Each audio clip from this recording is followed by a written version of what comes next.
할렐루야. 오늘 제목은 어리석은 자입니다.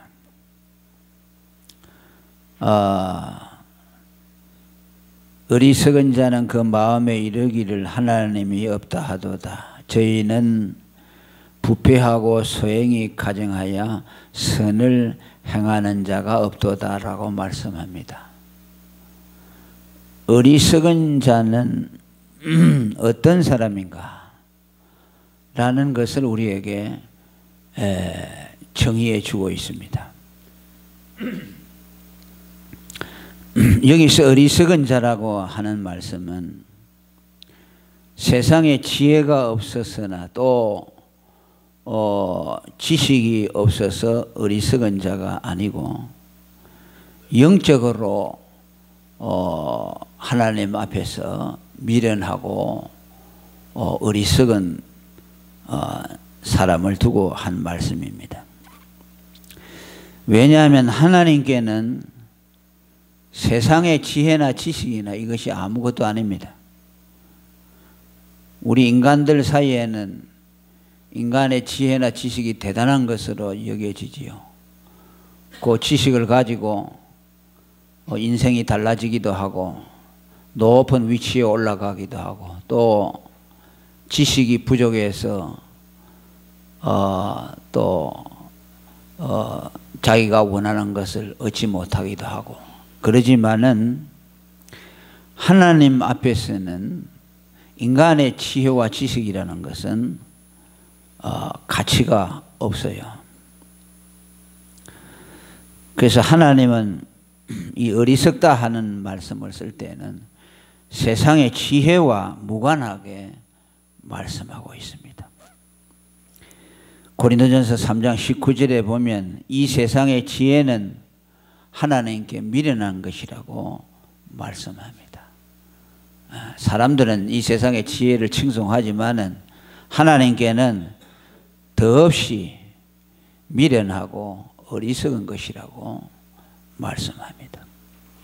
그래서 오늘 성경이 말하는 어리석은 자는 우리가 읽은 그대로 하나님이 없다고 하는 사람, 그 마음에 하나님이 없다고 하는 사람을 어리석은 사람이라고 말씀합니다. 솔로몬은 인간의 지혜가 뭐냐 말씀하면서 여호와를 경외하는 것이 지혜의 근본이라고 말씀합니다. 여호와를 경외한다는 것은 하나님을 인정하고 하나님을 두려워하고 사랑하는 것을 말씀합니다. 그래서 성경이 말하는 지혜라는 것은 하나님을 아는 것이에요. 그러니까 세상에 아무리 모든 지혜를 가지고 있다 할지라도 하나님을 알지 못하면 그는 어리석은 사람이에요. 그런데 그 하나님을 아는 것이 누구에게만 허락이 되느냐 하면 오직 예수 그리스도를 믿는 자들에게만 하나님을 알도록 허락이 되어졌습니다. 고린도전서 1장 30절에 예수는 하나님께로 나와서 우리에게 지혜와 어로움과 거룩함과 구속함이 되었다고 말씀합니다. 이것은 신약에만 해당이 되는 것이 아니고 구약의 모든 성도들에게도 동일하게 해당이 됩니다.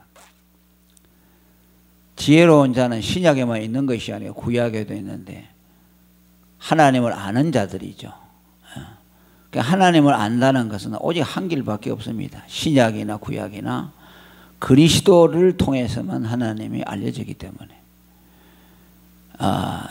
구약의 지혜자라고 한 솔로몬도 그리스도를 통해서 하나님을 알게 됐고 아브라함도 그리스도를 통해서 하나님을 알게 됐고 다윗도 또 아벨도 모세도 다 그리스도를 통해서 하나님을 알게 됐습니다.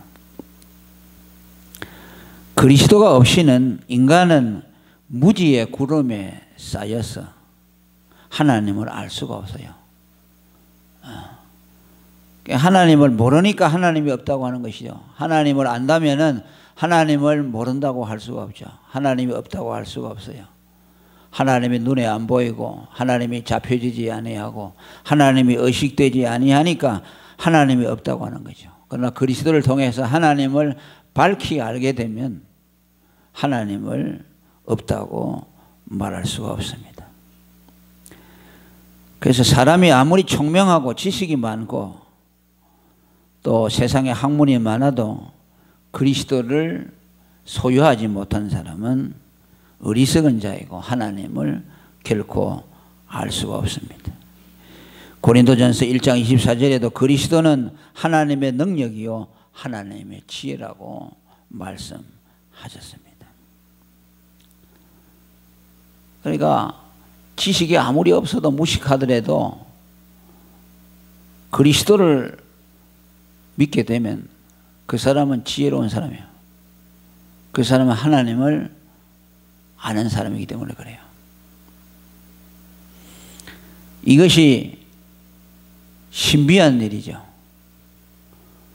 난도고 기억자도 모르는 할머니라고 할지라도 그가 하나님을 안다는 것은 철학자들보다 더 위대한 지혜자입니다. 소크라테스보다 플라톤보다. 그들은 철학을 가지고 하나님을 그저 희미하게 더듬어 보는 것으로 그쳤지만은 철학이 뭔지도 모르고 난노고 기억자도 몰라도 예수 그리스도를 믿음으로 그 사람에게 하나님이 밝히 알려지기 때문에 그는 세상의 어떤 지혜자보다도 더 지혜롭다고 할 수가 있습니다. 그래서 성경은 고린도전서 1장 27절에 하나님께서는 세상에 미련한 것들을 택하사 지혜 있는 자들을 부끄럽게 하신다고 말했습니다. 이게 무슨 말씀입니까? 세상에 미련한 자들을 택해서 그들에게 그리스도를 주어 하나님을 알게 하심으로 그리스도 없이 세상의 지혜로운 자들을 부끄럽게 만든다. 왜? 그들은 하나님을 알 수가 없기 때문에. 세상에 많은 지혜를 가졌는데도 하나님을 모르니까 그들을 부끄럽게 하는 거죠. 일자 무식쟁이가 예수를 믿어서 하나님을 아니 얼마나 그 세상의 지혜자들을 부끄럽게 합니까? 유대인들도 마찬가지예요. 유대인과 이방인에게 비교도 마찬가지예요. 유대인들은 수천 년 동안 하나님의 말씀을 그들이 계승해 받아왔고 또 선지자들이 그들에게서 나왔고 메시아가 그들에게서 나왔지만은 그들은 하나님을 알지 못해요. 어리석지요. 그 예수님이 와서 그들을 보고 너희가 하나님을 알지 못한다고 말하니까 얼마나 모독이겠습니까? 아니 우리가 하나님을 알지 못하면 누가 하나님을 아느냐? 그런데 예수님은 그들 향해서 하나님을 모른다고 그랬어요. 누가 더 잘합니까? 이방인들. 왜? 이방인들에게는 예수가 전파되어 예수를 영접하기 때문에. 그 이방인들은 율법도 모르고 선지자도 모르고 모세도 모르고 그렇게 살아왔는데 단지 예수를 딱 믿는 그 순간에 하나님이 그들에게 계시되어지니까 얼마나 그 유대인들을 부끄럽게 합니까? 수천 년 동안 율법을 전수받아온 그들보다 이방인들이 하나님을 더 잘 알게 되니 그 지식이 무슨 소용이 있어요? 예수 믿는 그 한 가지 그것이 모든 지식의 열쇠가 된다는 것을 우리에게 말씀해 주고 있어요. 그래서 오늘도 우리는 이 예수를 믿는 것이 얼마나 중요한 것인가. 예수가 하나님의 지혜라는 것, 예수를 통하지 않고는 하나님을 결코 알 수 없다는 것. 그래서 오늘 우리에게 알게 하신 하나님을 우리는 찬송하는 겁니다. 그리고 어리석은 자는 그 마음에 이르기를 하나님이 없다 한다고 그렇게 말씀합니다. 입으로 말하는 것이 아니고 마음에 이른다고 그렇게 말씀합니다.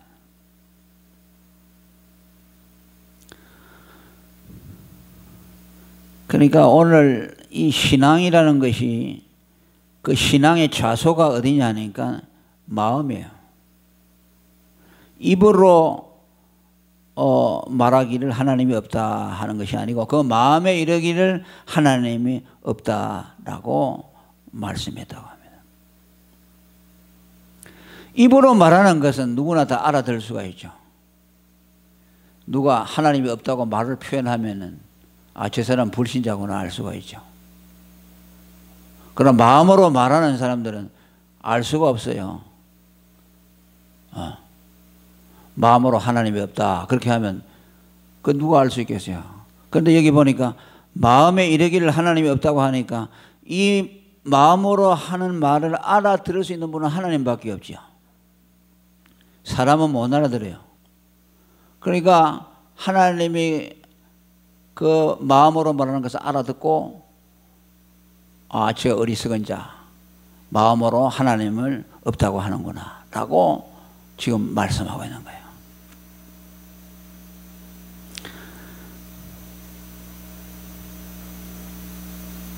하나님은 우리가 말을 하기 전에 이미 마음에서 우리가 생각하는 것을 이미 아시는 거예요.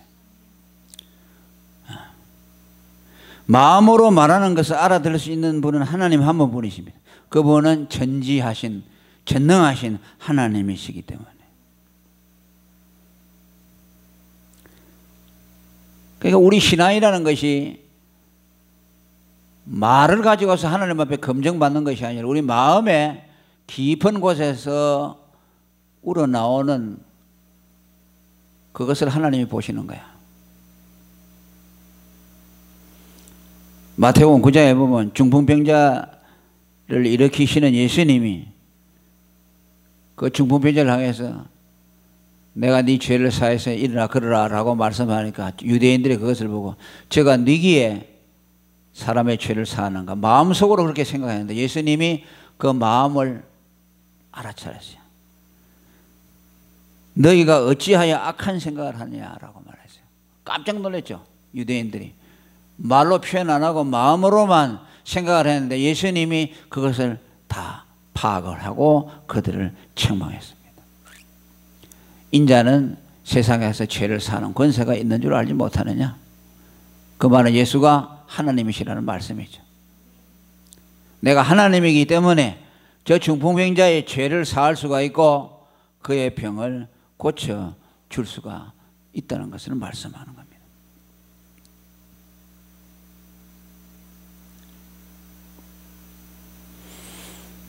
시편 139편 4절에도 여호와여 내 혀의 말을 알지 못하는 것이 하나도 없으시나이다 라고 말합니다. 그런데 이것이 정확한 번역은 뭐라고 말하냐면요, 내가 혀를 놀려 말하지 않아도 주님께서는 내가 하려는 말이 무엇인지 다 알고 있다, 이렇게 번역되는 것이 정확한 것이에요. 말하기 전에 마음을 먹는 그것을 이미 하나님은 알고 계신다는 말씀입니다. 그러니까 우리 신앙은 하나님 앞에서 이 말씀 앞에서 우리는 우리의 옷깃을 여미게 합니다.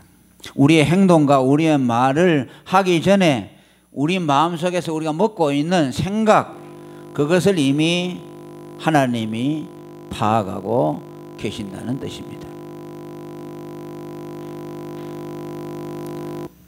하나님은 말하기 전에 우리의 마음의 생각을 통촉하시고 우리의 마음이 하나님 앞에서 어떤 상태에 있는가 하는 것을 하나님이 아신다는 뜻입니다. 그러니까 마음을 보신다는 거예요.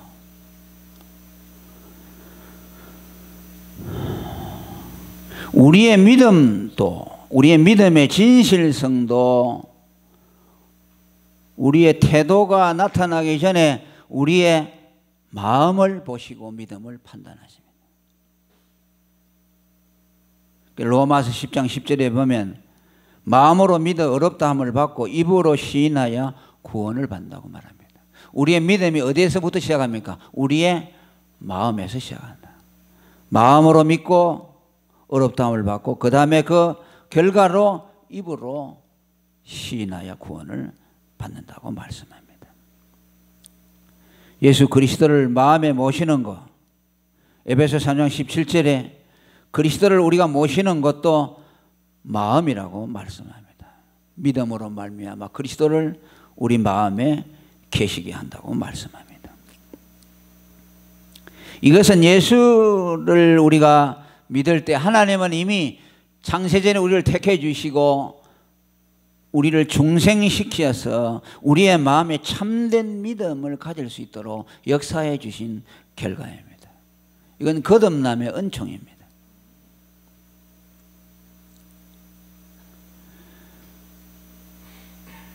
중생한 사람만이 참된 믿음을 가질 수 있습니다. 중생하지 못한 사람은 그 믿음이 거짓됩니다.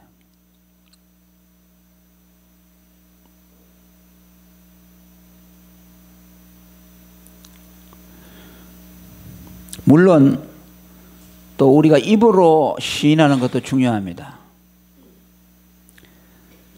왜냐하면 우리가 마음이 약하기 때문에 입으로 하나님의 말씀을 고백할 때에 그 입을 통해서 하나님의 말씀이 우리 속으로 들어가요. 그래서 우리는 입으로 예수를 영접하도록 유도하는 경향이 있죠. 그건 의미가 있습니다.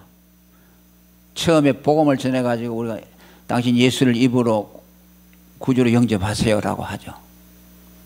그러면 그분은 그냥 마음속으로 그 믿음이라는 게 추상적으로 되어 있다가 입으로 예수가 내 죄를 위해서 죽었습니다. 예수가 하나님의 아들 그리스도입니다라고 입으로 고백할 때에 그 고백을 통해서 자기의 믿음이 말씀 위에 견고하게 세워지는 거죠. 말씀을 말하면서 그 말씀이 자기의 마음속으로 들어가 박히는 거야. 그러니까 그것이 아주 중요하죠. 그래서 우리가 성경을 읽을 때도 소리를 내어서 읽을 필요가 있습니다. 그래서 그 말씀을 내 입으로 말하면서 그것이 귀를 통해서 내 마음속으로 들어가서 그것이 내 영의 양식이 되고 내 믿음을 세워나갑니다.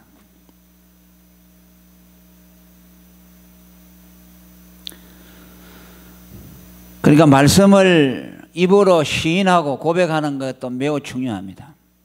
그럼에도 불구하고 언제나 우리의 신앙의 자손은 마음입니다.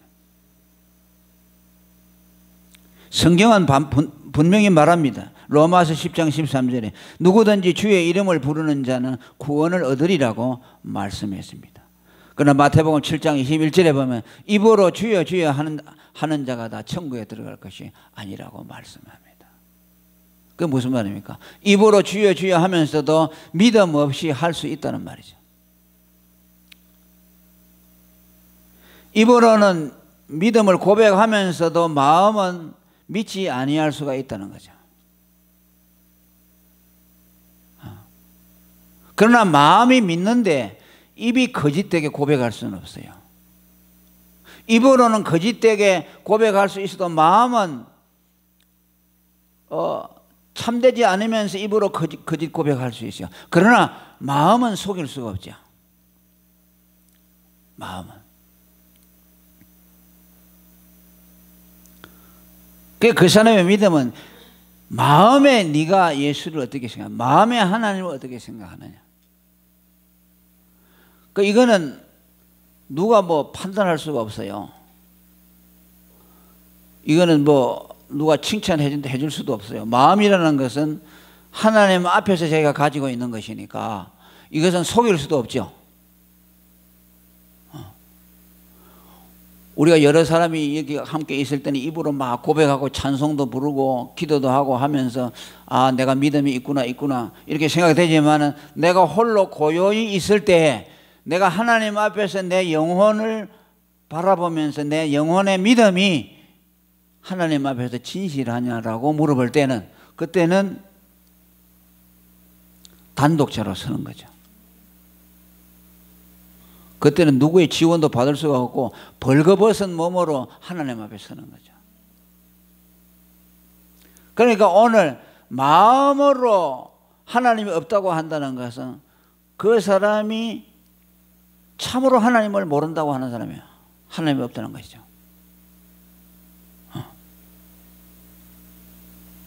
하나님 앞에 정말 마음으로 내가 믿음이 어떠한가?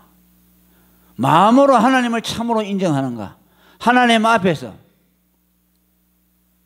그때 비로소 우리에게 회개가 나오는 것이고, 그러죠. 그때는 누구도 간섭할 수가 없고, 거기에는 허위가 있을 수가 없고, 분위기에 따라서 같이 흘러갈 수도 없어요. 단독자로서 벌거벗은 것처럼 우리는 하나님 앞에서 내 마음의 상태를 그대로 볼 수가 있는 거죠.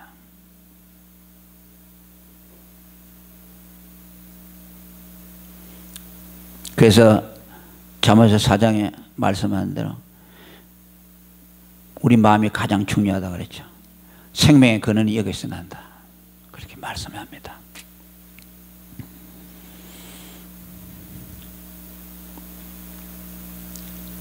그리고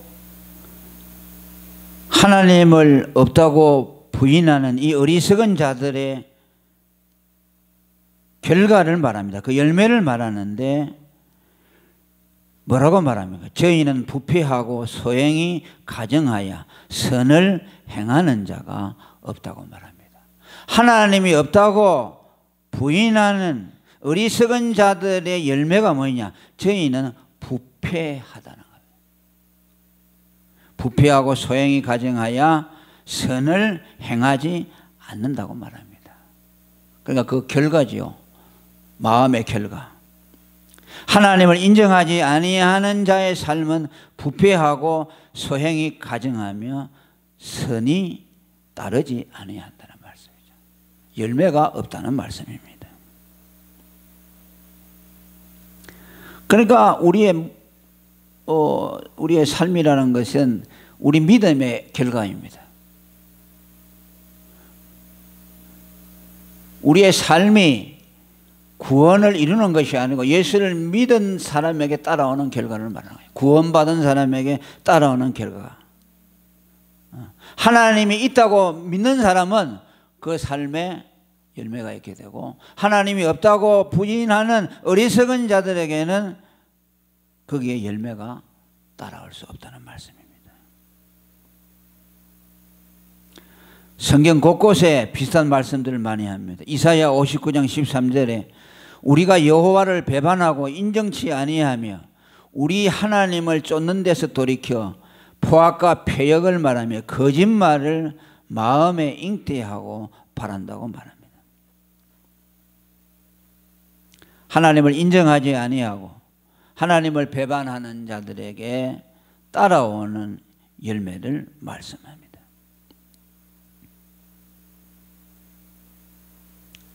이것은 왜 그럽니까? 하나님을 우리가 인정하는 것은 우리 마음에 소금을 두는 것과 같습니다.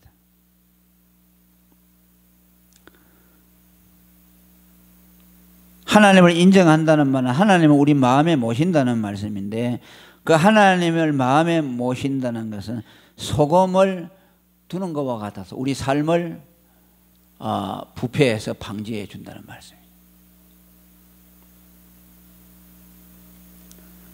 예수님이 제자들을 향해서 너희는 세상의 빛과 소금이라고 말씀했는데, 그 빛과 소금이라는 것은 그 근원적으로는 하나님 자신을 말씀합니다. 예수님이 빛이시고 소금이시고, 그리고 그 예수님의 빛과 소금을 가진 자들은 우리 역시 부패를 맡게 된다는 것이죠.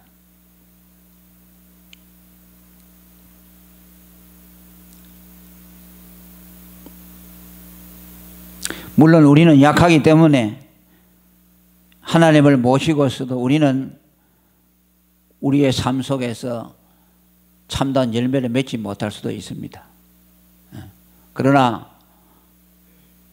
그럼에도 불구하고 하나님을 인정하는 삶에는 반드시 때가 되고 또 시간이 흘러갈수록 하나님을 위해서 살려고 하는 마음이 생겨나고 그분을 영화롭게 하려고 하는 마음이 생겨납니다.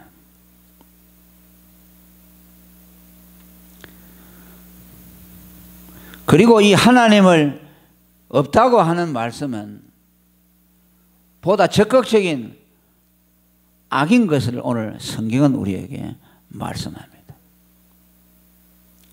하나님을 없다고 말씀하는 것은 그냥 하나님의 존재에 대한 부정 정도를 말하는 것이 아니고 그 마음이 하나님을 일부러 부정하고 하나님을 그 마음에 두지 아니하려는 악에서 나왔다는 것을 성경은 말씀합니다. 로마서 1장 28절에는 다르게 말씀합니다. 저희가 마음에 하나님 두기를 싫어하매라고 말씀합니다. 오늘 말씀은 우리가 읽은 말씀은 하나님이 없다, 어리석은 자는 하나님이 없다라고 말씀하지만은 비슷한 말씀이지만 로마서 1장 28절에는 마음에 하나님 두기를 싫어한다. 그러니까 어리석은 자들이 하나님이 없다고 하는 것은 그것은 자기들이 물론 예수 그리스도를 믿지 아니하기 때문에 나타난 결과이지만은 또 한 동기가 있는데 그건 의도적으로 하나님을 마음에 두지 않으려고 하는 악한 마음이 하나님이 없다는 것으로 나타난다는 뜻입니다. 그래서 성경은 하나님이 없다고 하는 어리석은 자와 악인을 동의어로 말씀합니다. 시편 4절에 악인은 그 교만한 얼굴로 말하기를 여호와께서 이를 감찰치 아니하신다 하며 그 모든 사상에 하나님이 없다 하나이다. 악인은 어떤 사람이냐? 하나님이 없다고 하는 사람이다. 오늘 읽은 말씀은 어리석은 자는 어떤 사람이냐? 하나님이 없다.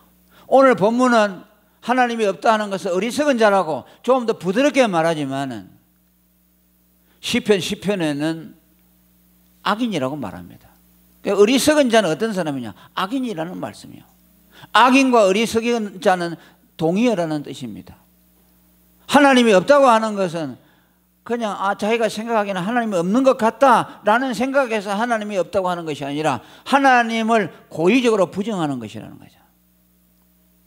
그리스도를 영접하지 아니하고 또 하나님이 그가 살아계신 것을 여러 가지 모양을 통해서 우리에게 증거해 주지만 그것을 부정하는 악한 마음에서 하나님이 없다고 말한다는 겁니다. 그러니까 결국은 이것은 악인이라는 말씀이에요. 나는 하나님이 계신 것 같기도 하고 안 계신 것 같기도 하고 그냥 잘 몰라서 하나님이 없는 것 같다라고 말하는 것은 그 사람의 핑계지 사실은 하나님을 부정하는 마음이 그 속에 있기 때문에 그래요. 로마서 1장도 말씀하죠. 뭐라고 합니까? 하나님은 만물의 신성 가운데 자신을 다 계시해 주셔서 아무도 하나님을 알지 못한다고 핑계할 수 없다고 말씀했습니다. 그 일반 계시죠. 그리고 또 예수 그리스도를 보내서 십자가에 죽게 하심으로 그분이 하나님을 아는 지혜로서 우리에게 하나님이 주시지만은 또 그 예수 그리스도를 부정해버리죠. 그 결과로 하나님에 대해서 무지해진 것입니다. 그렇기 때문에 그 무지라는 것은 소극적인 의미가 아니고 하나님이 그에게 주신 모든 계시를 다 부정하고 하나님의 아들을 부정하고 마음에 하나님을 두지 않으려고 하는 의도적인 악이 그렇게 나타난 것이지. 그렇기 때문에 그 어리석음이 결코 하나님 앞에서 심판을 피할 수 없다는 것을 우리에게 말씀합니다. 다시 말하면 하나님의 심판대 앞에서 그가 왜 너가 하나님을 안 믿었냐 그러면 나 하나님을 잘 몰랐어요. 하나님이 있는지 없는지 그걸 몰랐어요 라고 말하면은 그 하나님 앞에 핑계가 될 수 없다는 것이죠. 그럼 하나님은 야 내가 만물 가운데 신성을 나타내서 내가 있다는 걸 얼마나 많이 보여주었느냐. 하나님의 아들을 보내가지고 너희에게 날라 아는 지혜로서 그리스도를 주지 않느냐. 선지자들을 보내주지 아니했느냐. 전도자들을 보내가지고 얼마나 너를 권면했느냐. 너는 핑계할 수 없다. 그 너가 몰라서 그런 것이 아니라 나를 마음에 두지 않으려고 하는 의도적인 악이었다라고 하나님은 판단하게 될 것입니다. 그래서 우리는 반드시 지혜로운 자가 되어야 됩니다. 이 지혜로운 자라는 것은 세상의 지혜를 말하는 것이 아니라 반드시 하나님을 아는 자가 되어야 돼요. 하나님은 당신을 알 수 있도록 모든 것을 우리에게 주었기 때문에 우리가 하나님을 아는 것은 지극히 당연한 것이고 거기는 뭐 어떤 것도 변명할 수가 없어요. 그래서 오늘 어리석은 자가 어떤 사람인가, 지혜자가 어떤 사람인가, 거기에 대한 궁극적인 가르침과 기준을 우리에게 제시해 주었습니다. 오늘도 저와 여러분은 하나님을 아는 자가 된 것에 대해서 감사해야 합니다. 예수 그리스도를 보내주셔서 그 예수님을 통해서 그 무한하신 하나님을 알게 하시고 우리의 마음속에 예수의 피로 거듭나게 해서 그리스도에 대한 참된 믿음을 우리 마음에 갖게 하시고 우리가 하나님 앞에서 그 믿음으로 설 수 있도록 세워주신 것에 대해서 감사하고 내가 어리석은 자가 되지 아니하고 적은 믿음이지만 또 그 믿음 따라서 삶의 열매를 맺을 수 있도록 노력하게 하시고 하나님의 영광을 위해서 살 수 있도록 만들어주신 하나님께 우리가 찬송을 올려야 되겠습니다. 통성어로 기도하겠습니다. 하나님 아버지 감사합니다. 성령으로 우리 가운데 오시고 오늘 또 주님께서 우리의